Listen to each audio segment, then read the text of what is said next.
Mapagpalang araw po mga kaibigan, mga kapatid. Good morning Mindanao, Philippines.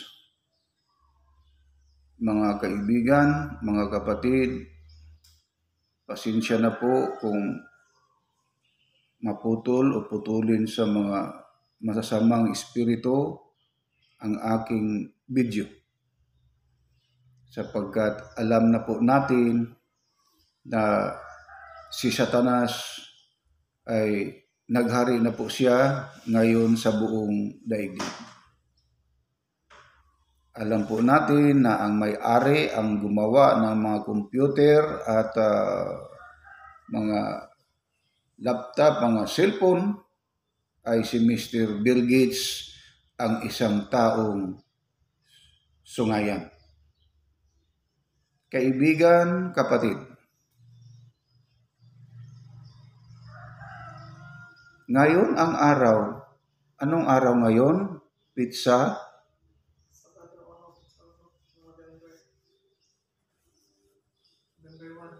November 1 ngayon? Bukas, November 2. Sino ang nagtuturo na gawin ninyo ang pista ng mga patay?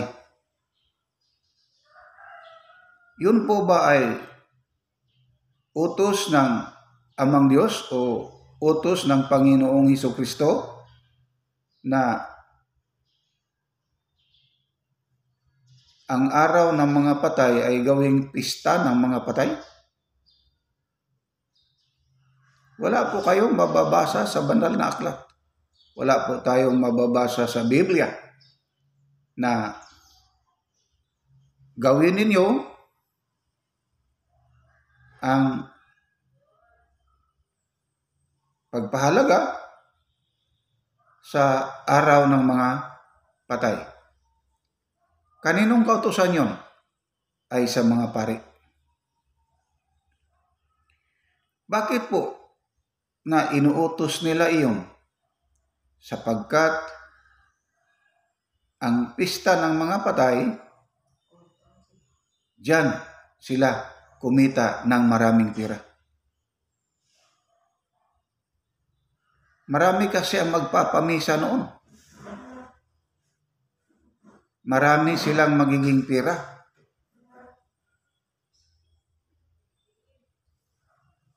Ang mga ginagawa ba niyan sa mga pari ay matutuwa kaya ang ating Amang Diyos? Matutuwa kaya ang ating Panginoong Hesukristo? Hindi po. Bakit po? Ang lahat ng iyan ay dikta ni Satanas sa kaisipan ng tao.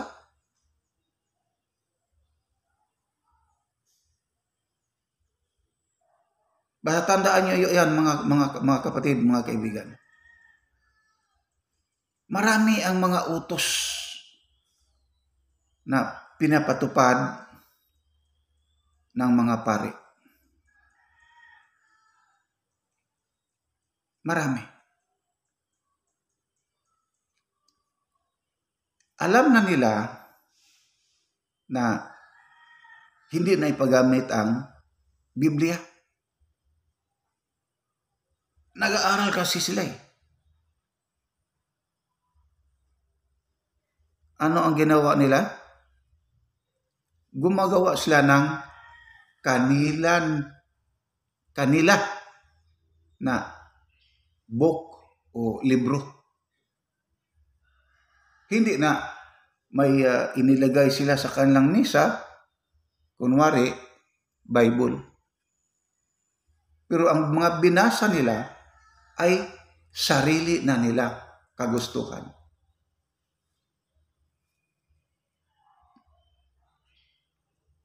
Kaibigan, kapatid, ito ay totoo ha. Yung isang ninong ko, isang abogado, Nung tinanong ko siya, Ninong, kako, ilan po talaga ang Diyos? Ang sagot po niya sa akin ay may isang Diyos po lamang. At saka mayroon ding 3 persona. Tinanong ko ulit siya, ano po yung 3 persona, Ninong? Sabi niya sa akin, sumagot siya sa akin, Diyos Ama, Diyos Anak, at Diyos Espiritu Santo. Saan, kako, Ninong, saan po tayo mabasa? Saan tayo makabasa ng 1 plus 1 plus 1 equals 1? Sino, Ninong, sino ang guro o teacher na nagtuturo na 1 plus 1 plus 1 equals 1? Bihira. Walang guro o teacher sa ating mga paaralan na nagtuturo 1 plus 1 plus 1 equals 1. Ang sagot naman ni Ninong sa akin ay ito, ganito. Yun ay lihim daw.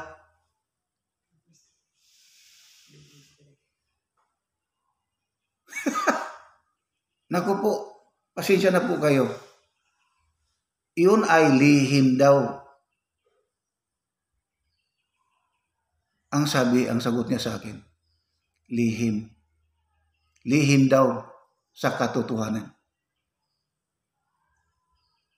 Naku po, kaibigan, kapatid, alam ko na marami ngayon ang mga tao na nakikinig at may mga guro din na nagsubaybay sa akin. Sino ang nagturo niyan? Ay ang mga pari. Yung ninong ko na yan, nung buhay pa siya po ay isang Catholic faith defender. Di basta-basta, no? Attorney, abogado, Catholic faith defender.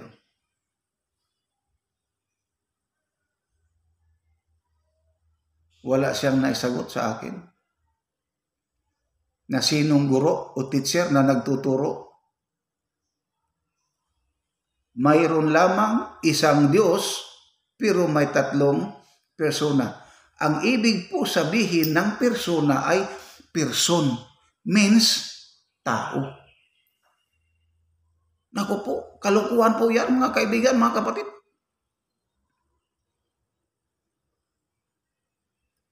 Uulitin ko. Ang tanong, iilan ang Diyos? May isa po lamang na Diyos, ang makapangyarihan higit sa lahat na nandoon sa langit. Pero anong tinuro ng mga pare? Iisa lang ang Diyos, pero may 3 persona. Kaibigan, kapatid, yung persona na sinabi nila ay, anong ibig sabihin ng persona? Tao, person, tao, persona. Diyos ko po, sana mabuksan ninyo ang iyong damdamin, buksan ninyo ang inyong kaisipan. Itong mga tinuturo ko sa inyo ay tunay at totoo. Kasi ito po kasi ang misyon ko, ang pagtuwid sa mga maling mga pag-aaral.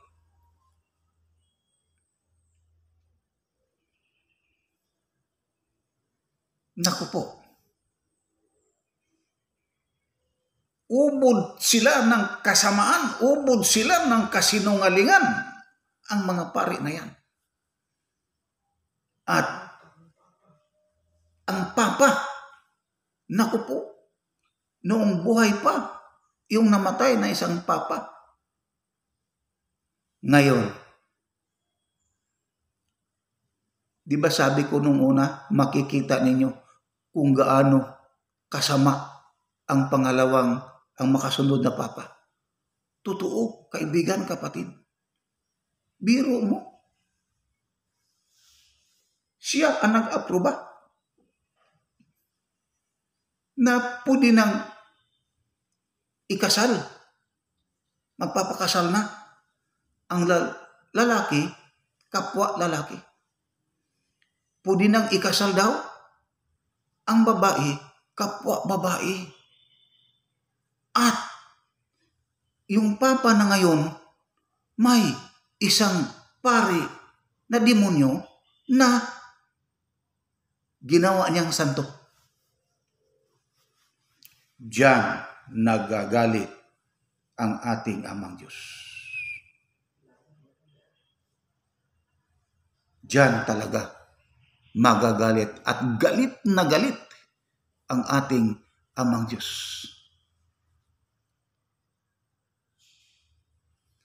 Yun po, sa sobrang galit ng ating Amang Diyos, kahit saang dako ngayon sa buong daigdig, may mga paglindol. Malalakas na mga paglindol. Mga malakas na pagyanig sa lupa. Gumuguho ang mga lupa. May mga bahay na winasak. Iba't ibang dako. At makikita nyo, kaibigan, kapatid, ang tubig nila naging dugo. Hindi lamang doon sa Davao, nung paglindol sa Davao, pagkatapos ng lindol nila, ang baybayin nila, natuyo ang baybayin at nakita nila ang dugo. Ganon din sa Cebu. Ganon din sa Brazil. Ganon din sa iba't ibang dako ng daigdig. Kaibigan, kapatid, sumunod ka sa akin. Hindi totoo na maliligtas ang Katoliko. Hindi totoo na maliligtas ang Pentecostal, ang Saksi ni Jehovah, ang El Shaddai, ang born again, Pilipinista. Hindi maliligtas. Ang relihiyon na agham na palaging humihingi ng pira sa kanilang mga membro, ang iglesyang agham. Kaibigan, kapatid, tandaan ninyo, noong si Kristo ay nagtuturo, siya'y lumalakad sa daan kapag mayroon siyang makikita ng mga tao, tinuturuan niya. Kapag mayroon siyang makikita na isang taong may malubhang karamdaman, masakiton, ginagamot niya. Pero itong si Satanas na dyablo na yan, mandaraya kasi siya eh. Iyon si Satanas, ang dyablo, napaka sinungaling yan, mandaraya yan. At biro mo gusto niya ilindol, ay magagawa talaga ni Satanas ang paglindol. Ang pagbigay ng karamdaman sa katawan ng tao, magagawa din ni Satanas yan. Yung mga panggagamot, magagawa din ni Satanas yan, kaibigan, kapatid. Magagawa ni Satanas iyan. Sinong katunayan na itong mga sinasabi ko sa inyo ay totoo? Sino ang tao na may takot sa ating Amang Diyos? Kung kayo nung una, kasi nung ipagamit pa kasi ang Biblia, nabasa ko din yan. Yun si Job. Sa panahon ni Job, mabait na tao yan. Mayaman si Job. Sa ating panahon ngayon, siya po ay isang senador. May mga turil siya, may mga pastol siya ng baka, may pastulan siya ng mga tupa. Umakyat yung si Satanas doon sa langit. Nakipag-usap pa iyan sa Amang Diyos. Biro mo, hindi basta-basta, no? Nakipag-usap eh. Ano po ang sabi ni Satanas? Yung lingkod mo na si Job, yun ang sabi ni Satanas, ha? Yung lingkod mo na si Job, nagdalangin siya sa inyo, sumunod siya sa inyo, dahil siya po ay may kayamanan at malulusog na pangangatawan. Tingnan mo. Sino ang may sabi no? Si Satanas. At ano naman ang sagot ng ating Amang Diyos kay Satanas? Yang sagot ng ating Amang Diyos kay Satanas, ito. O sige, subukan mo lang siya. Di ba makikita mo kung gaano katatag ang kanyang paninindigan?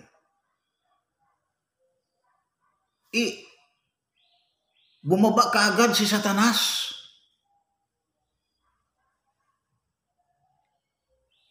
Lumindol ka? Tingnan mo, ha? Kumidlat, lumindol. Sino ang may gawa? Si Satanas.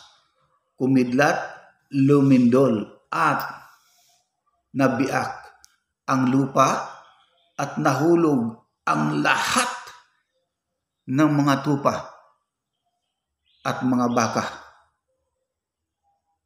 ni Job. At sa oras na yan, sa araw na yan, nasama na ilibing sa ilalim ng lupa ang kanyang mga anak. Aba, hindi basta-basta yan. At ito pa, may mga bukol mula sa kanyang talampakan hanggang sa kanyang ulo at iniuod na ang katawang lupa ni Job. At ito pa ang pinakamatindi. Yung kanyang asawa, sinisi niya si Job. Anong sabi ng kanyang asawa kay Job? Job, tingnan mo yung katawan mo kung ano ang nangyari. Huwag ka nang mag-aral, huwag ka nang maniwala sa Diyos mo. Yun ang pinakamatindi. Iniwan si Job ng kanyang asawa. At walang nagawa si Job, kundi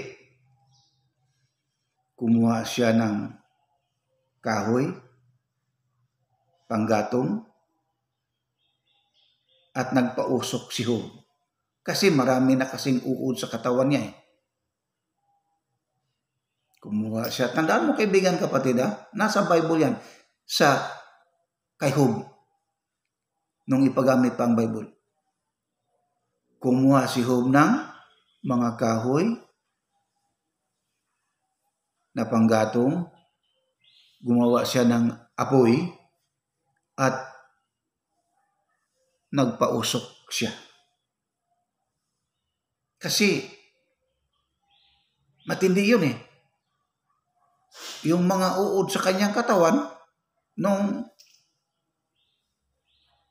lumayas na yung mga uod, inawanan na yung katawang lupa ni Job. Nagpausok kasi at mainit, di ba? Pag init na sa apoy, umusok. Humiwala yung uod sa kanyang katawang lupa. At ano ang sabi ni Job? Bakit mo ako iniwan na ikaw po ay aking katawan? Sinabihan niya yung uod. Nakaamoy kasi yung uod sa matinding apoy at sa usok. Iyon. Isiga lokso, isiga palayo sila sa katawang lupa ni Job. No. Sinabihan siya. On the time kasi, yung asawa ni Job, nandyan pa. Na gumawa si Job ng mga kahoy na panggatong, nagpausok siya. Nandyan pa yung asawa niya. Hindi pa lumayas. Ngayon, ang sagot naman ni Job ay ito. Sagot ni Job sa kanyang asawa. Ako'y inisinilang mula sa aking ina na ako'y hubot-hubad. Ako'y isinilang mula sa aking ina na ako po ay hubot-hubad. At ganun din ako na haharap sa aking amang Diyos na nasa langit. Noong narinig ni Satanas na hindi basta-basta ang matinding paniniwala at pananalig ni Job sa ating amang Diyos, yun, umalis kaagad si Satanas. Ganun din sa oras na yan, lumayas na din yung asawa niya. Aba, kaibigan, kapatid, hindi ito basta-basta.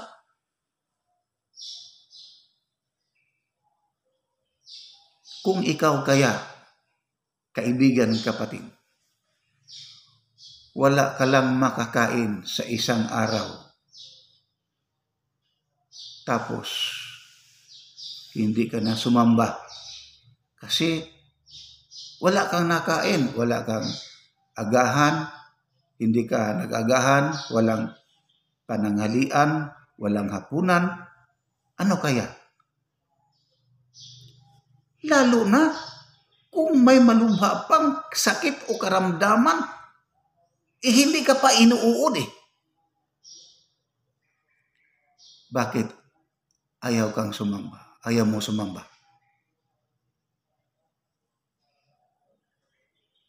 Anong sabi sa banal na aklat? Nung ipagamit ba ang Biblia? Hindi lamang sa tinapay mabubuhay ang tao, kundi sa mga salita na lumalabas sa bibig o bunganga ng isang tagapagturo kagaya ko. Wala akong tinuturo dito ng mga kasamaan, kundi lahat ng mga tinuturo ko sa inyo mula sa Diyos, mula noong ipagamit pa ang Bible.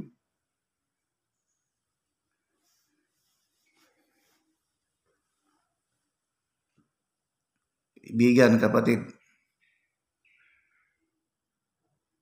alam ko na maraming mga tao na nag-celebrate ngayon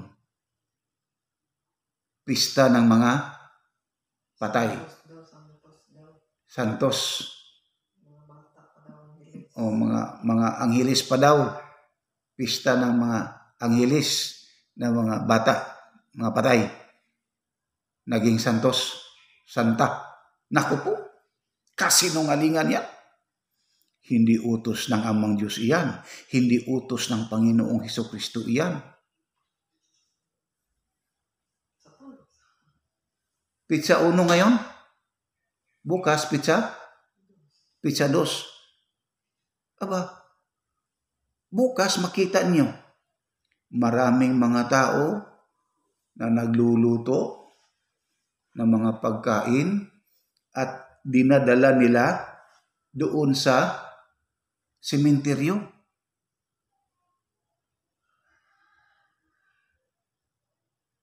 At ganun din sa ating pamilya. Dinadala.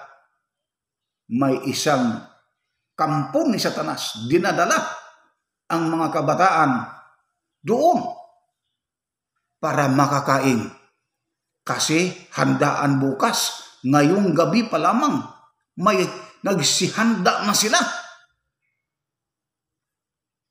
Maraming pagkain. Ang iba, dinadala nila doon sa sementeryo. Nagdala sila. Yung kasing namatay, palaging kumakain ng baboy. Matansiro eh. At saka, yung iba, palaging nag-iinom. Namatay sa sobrang kalasingan, nagdala din sila ng baso at mainom doon sa pansyon, doon sa namatay. Ngayon may mga tao na iyan lang din ang nakaantabay. Hinihintay nila kung kailan aalis yung mga nagsidala ng mga pagkain doon sa sementeryo. Pag umalis na yung mga dala ng pagkain, kinuha din sa mga tao at dinala nila sa kanilang pamamahay. Yung mga kandila naman, kinuha din nila at sinilid nila sa sako. At ibibinta din nila. Oh. At yung mga pagkain, dinala din nila. Tingnan mo, yung mga maiinom, iniinom nila. Tingnan mo. Pagkailang araw, bumalik sa sementeryo, yung mga tao nag-alay ng mga karne, mga pansit, mga humba, mga adobo dyan, ano yan, inano nila, inawala na. At saka yun namang mga buti na may lamang alak, wala na rin. Ang iba, nandyan ang buti, wala ng laman. Yung kasing luto nila, yung adobo nila, ginawang pulutan ng mga taong lasinggo. At ano ang sabi nila? Naku po, ininom ng aking kamag-anak kasi wala ng laman. Ang buti-buti na lang itong natira. At wala na din yung adobo, yung pansit wala na din. Kalukuhan.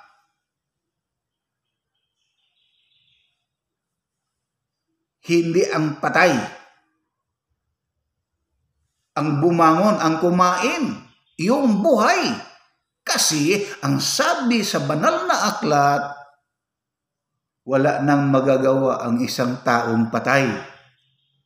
Ang patay para sa mga patay. Ang buhay para sa mga buhay. Sinong tao na nagluto ng pansit, nagluto ng adobo, nagdala ng alak na mainom doon sa sementeryo, sa pansyon.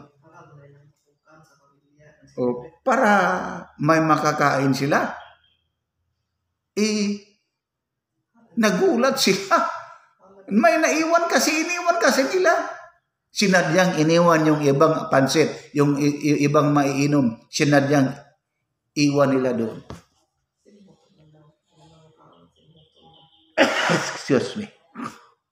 Sinadya, may mga taong, mga lasinggirong nakaantabay kung kailan sila umuwi. Kaibigan, kapatid, totoo po ito. Binuksan ko lang yung isip at puso mo kung ano ang mga nangyayari. Ang totoong nangyayari doon sa sementeryo. Yung mga kandila, kinuha nila, sinilid sa sako, tapos ginawa nilang bago.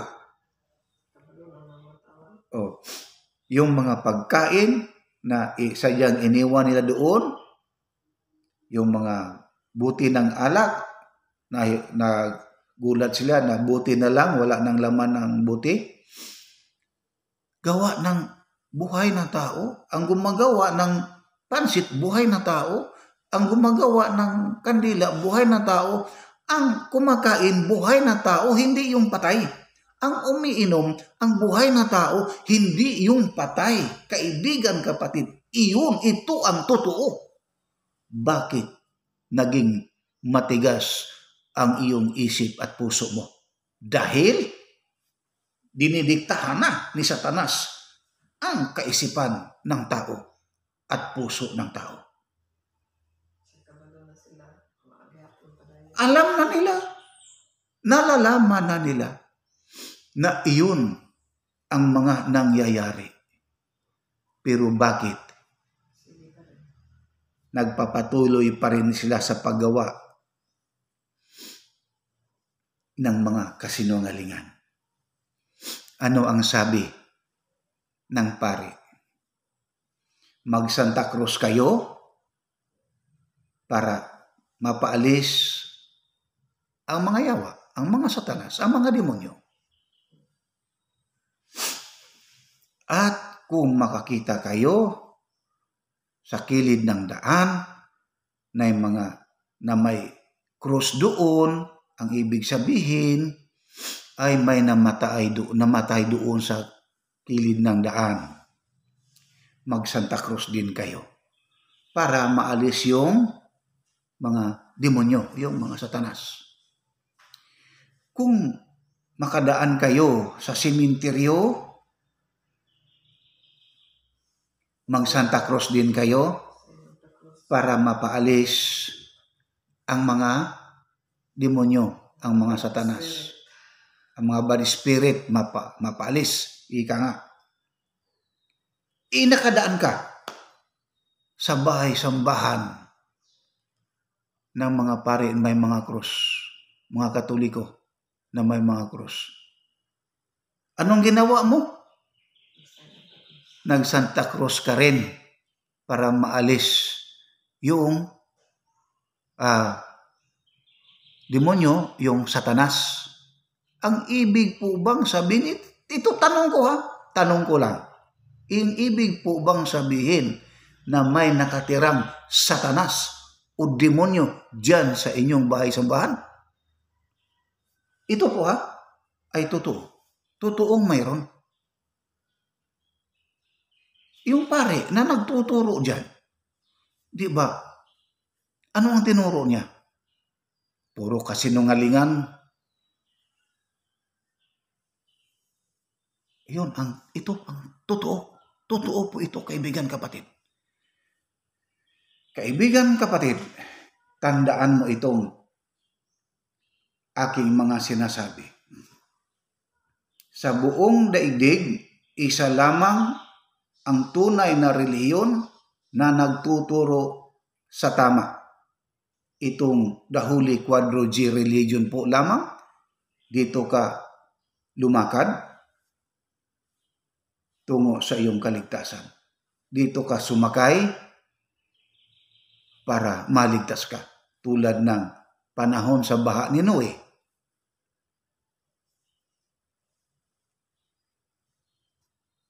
Ilan lamang, pamilya lang niya ang naligtas. Wala nang iba pa. Ano ang ginagawa ng tao ngayon? Nagpapasarap sa nakaw na yaman. Lahat ng gusto nila, nabibili nila. Dahil po sa nakaw.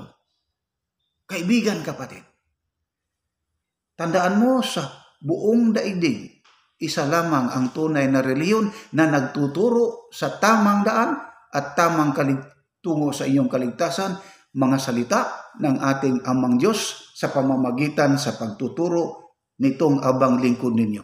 Hanggang dito na lamang po, tumayo tayong lahat at tayo po ay manalangin sa